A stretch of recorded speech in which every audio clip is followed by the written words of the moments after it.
Audi TT MK1 Quattro 225 de 1999. Il y a tellement de choses à dire sur cette voiture qu'il y aura certainement un paquet de vidéos dessus. Alors je vous l'avoue tout de suite, je vais pas rentrer dans tous les détails. Je ne vais pas parler de toutes les séries limitées, de toutes les options, parce que là, je pense que la vidéo pourrait durer peut-être une semaine, à raison de 8 heures par jour. Je vous propose juste de faire déjà un petit tour et peut-être de vous apprendre quelques petites choses sur le TT. Alors on a entendu beaucoup de choses sur cette voiture qui sont plus ou moins vraies, mais aussi plus ou moins fausses. Alors ce qu'on entend souvent dire, c'est que c'est une Golf recarrossée. En fait, il n'y a quasiment aucune pièce qui provienne d'une Golf, à part la base moteur. Oui, le 1,8 litre turbo, ok. Sauf que dans la Golf, il n'a jamais fait 225 chevaux, déjà pour commencer.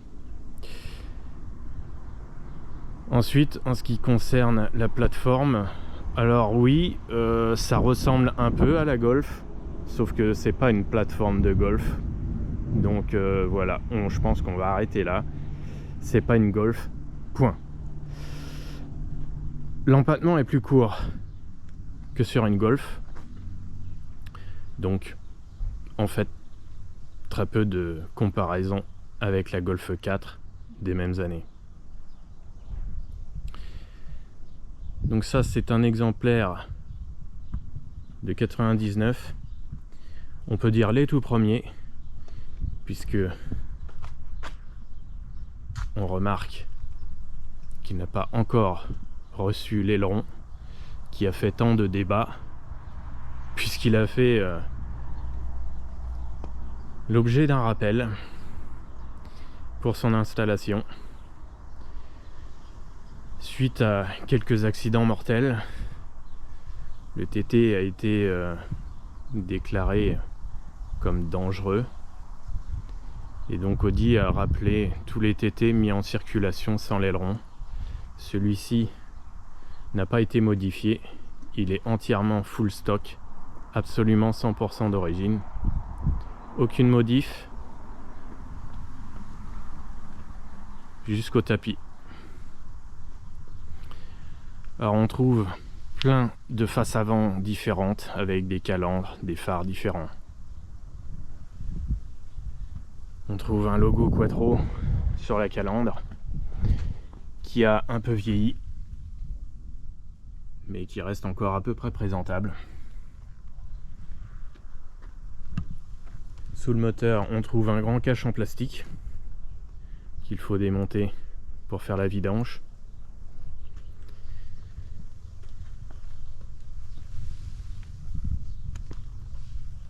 Celui-ci est équipé de jantes de 17 pouces. Alors on trouvait des jantes de 18. Donc c'est du 225, 45, 17. Ça ajoute un peu de confort, cette monte pneumatique, comparée au 18. Mais c'est aussi un peu moins sportif et un peu plus joueur, pour ne pas dire piégeur, voire dangereux. Sachant que cette série était sacrément réputée pour être piégeuse, voire très dangereuse à haute vitesse. Alors, petite particularité du TT comparé à bon nombre de modèles du groupe, ils ont mis un capot en aluminium. En principe ça vieillit bien, même si avec l'âge on peut toujours voir apparaître quelques cloques d'oxydation gris blanche. Sous le véhicule, on ne trouve pas de fond plat. On trouve seulement deux carénages en plastique qui sont vraiment à l'arrière du véhicule. Donc un carénage de chaque côté de la ligne. Étant donné que c'est un quattro, bien évidemment, jantes identiques avant comme arrière.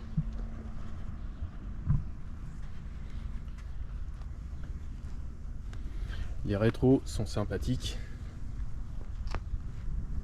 En milieu de porte, alors ça ajoute une touche un peu néo-rétro quelque part. Rabattable, bien évidemment. L'arrière, c'est une question de goût, sans aileron. Moi personnellement, je préfère. Ça lui donne un look beaucoup plus gentil.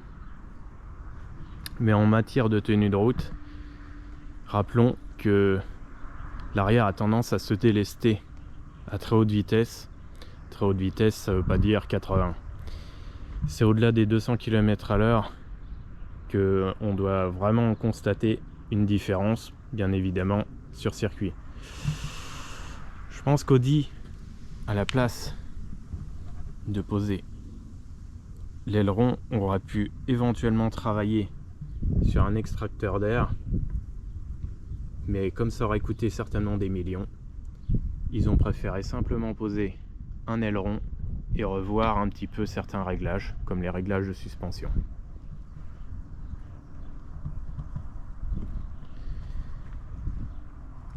On retrouve souvent le même type de design sur certains éléments. Ça c'est vrai, on l'a déjà entendu. Mais ce qu'on entend pas souvent, c'est qu'en fait Audi a fait un petit peu une course au poids. Même si dans l'ensemble ça reste un véhicule très lourd pour les dimensions, puisqu'il mesure environ 4 mètres. Alors là, petit filet, gain de poids, on se pose la question. Il y a une tige métallique dans le filet. Mais ce qui est assez curieux, c'est cet élément.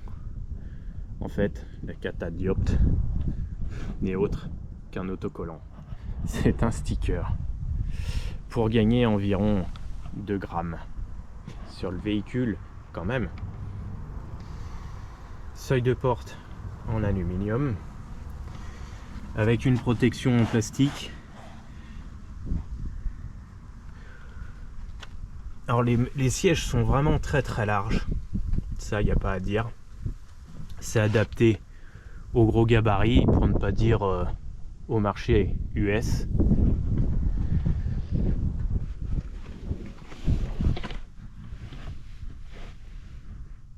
Un rappel du quattro devant le passager. Une boîte à gants qui s'ouvre lentement avec une retenue. Un porte-stylo, porte-papier.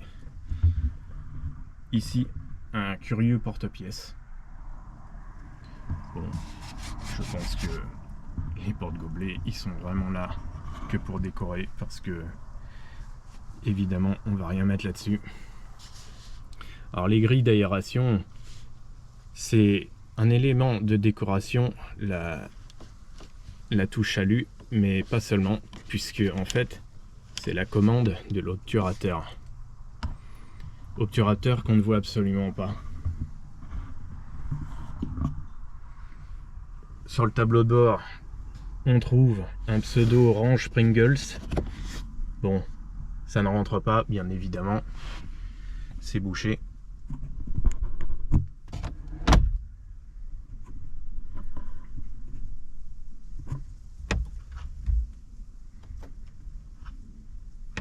C'est un petit coupé, mais il y a quand même pas mal d'attention qui font penser qu'il y a un certain niveau de luxe. Alors les boutons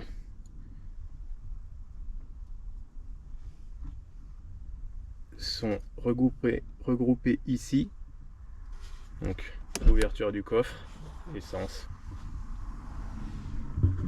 Petit élément qui vieillit moyennement bien. Levier de vitesse. Alors ça, c'est pas top. Mais bon, dans l'ensemble, on peut dire que ça ne bouge pas trop. Le volant en simili-cuir est plutôt de bonne facture.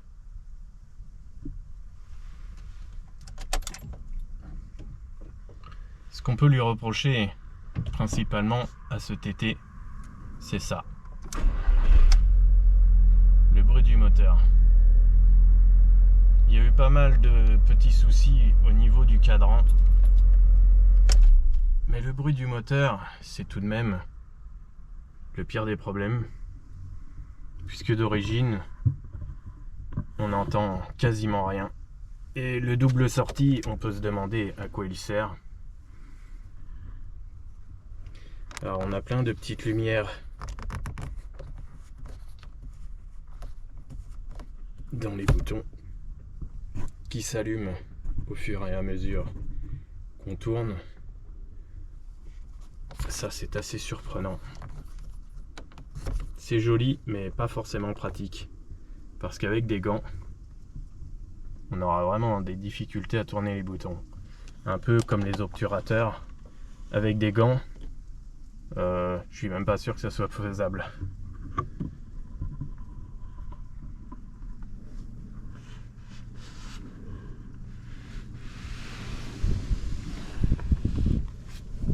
Alors, tous ces éléments de décoration qui sont pas que pour décorer, en fait, ont toujours une utilité, puisqu'il suffit de tourner et ça s'ouvre.